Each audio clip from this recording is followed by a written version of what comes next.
The Tournament of Champions was still in its infancy when Jack Biondolillo stepped into pro bowling immortality.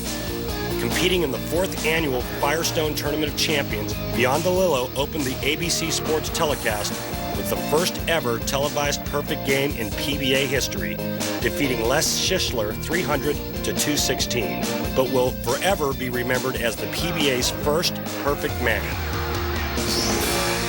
And welcome back to Taylor Lanes here in Taylor, Michigan, just outside of downtown Detroit, in our continuing coverage of the PBA Ultimate Scoring Championship. Tomorrow night on Monday Night Football on ESPN at 8:30 Eastern. The playoff push continues for the Packers and the Saints. Coverage begins at 7 Eastern with Monday Night Countdown delivered by UPS. And we continue with our coverage of semifinal number 1 between Mike Scroggins and Robert Smith. Smith started with an open frame in the first, then 3 consecutive strikes and a spare in the 5th. Fighting all kinds of back and hip issues. He's wearing some heat pads right now, 3 on his back and 2 on his leg hip area. Trying to keep everything loose and warm.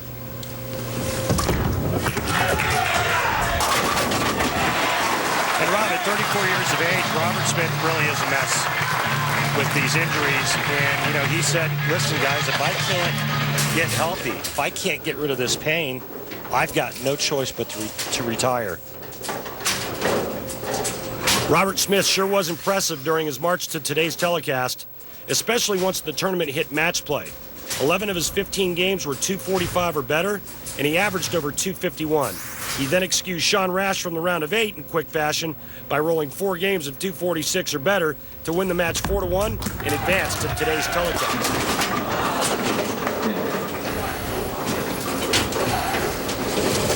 Oh, I see multiple specialists says bowling is the only thing that hurts it, and I'm running out of options. If it doesn't get better, I'm retiring. I'll be the first to say that it would be a shame for this tour to lose a guy like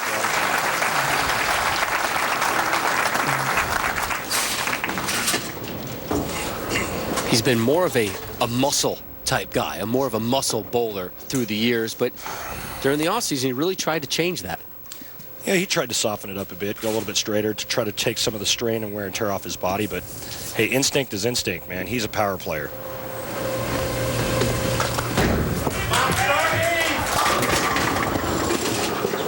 Scroggins with 8 top 10 finishes last season and had the 6th best average, just over 221. Well, I got to tell you, this is just a pretty poor shot, and I think Mike Scroggins will be the first one to tell you. That was full yankage coming in heavy, leaving the 6th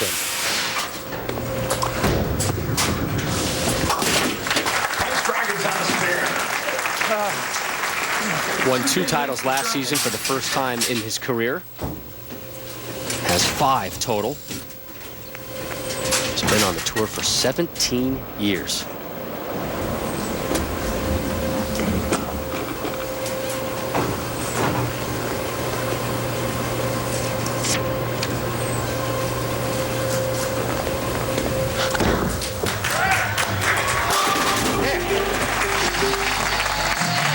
There's his 4th strike of this match.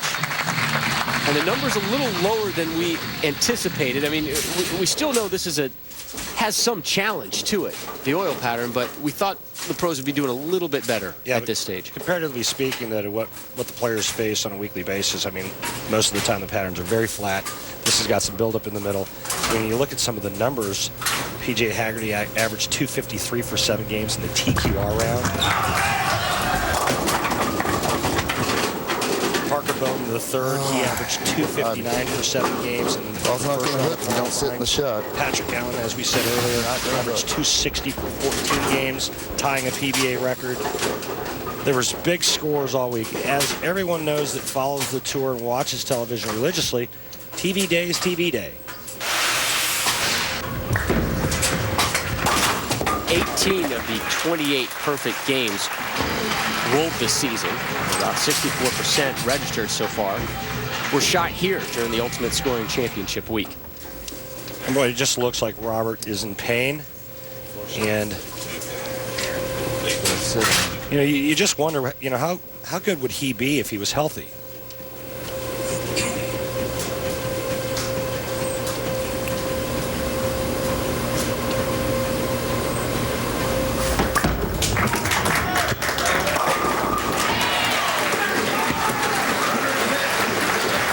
You see what Power Revolutions does to the pins, Rob, when that ball catches a piece of the 1-3. I mean, there's not a whole lot left, no matter what angle it's coming in at.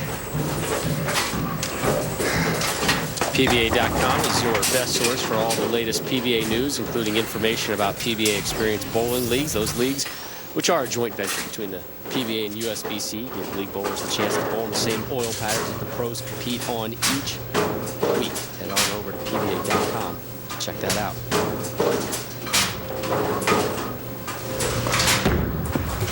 Carey.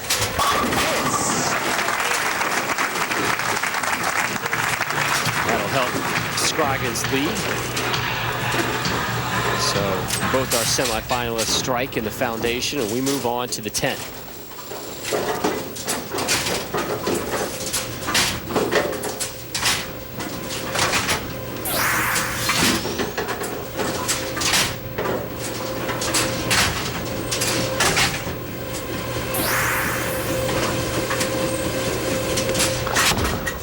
Carey. Needs just 9 to move on to the final. This is kind of what we were expecting. Guys get loose and start throwing some more strikes. Mike Scroggins can now strike out for 238. That's Robert Smith can shoot 225. And the beauty as well for Scroggins, he knows that the second semifinal is going to do nothing to alter his side of the lanes. Two righties, Bill O'Neill and Mike Wolf, waiting in semi number 2. One time. Scroggins moves on.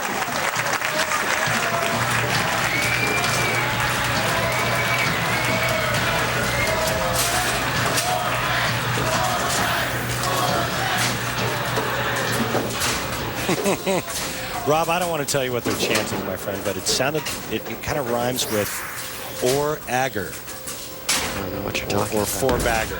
Looking for 5 in a row. Scroggins and blows him up. Throws down a Yahtzee to conclude this one.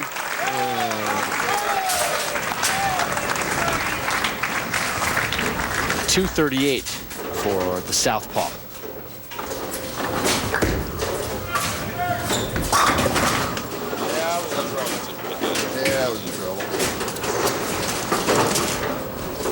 So what does the future hold for Robert Smith? I think that's the big question with his health concerns, his body just not being able to do this on a weekly basis. There'll be some trying times in the near future for Robert Smith. So he's done everything. He's gone to chiropractors. He's had the MRIs with some very prominent doctors. Shiatsu, yoga, Pilates, you name it. He is running out of options and running out of time. And he has just run himself out of this match. 238 to 205. Mike Scroggins rolls on to the title match of the Ultimate Scoring Championship. He will take on the winner of our next semifinal. Will it be Bill O'Neill or Mike Wolf?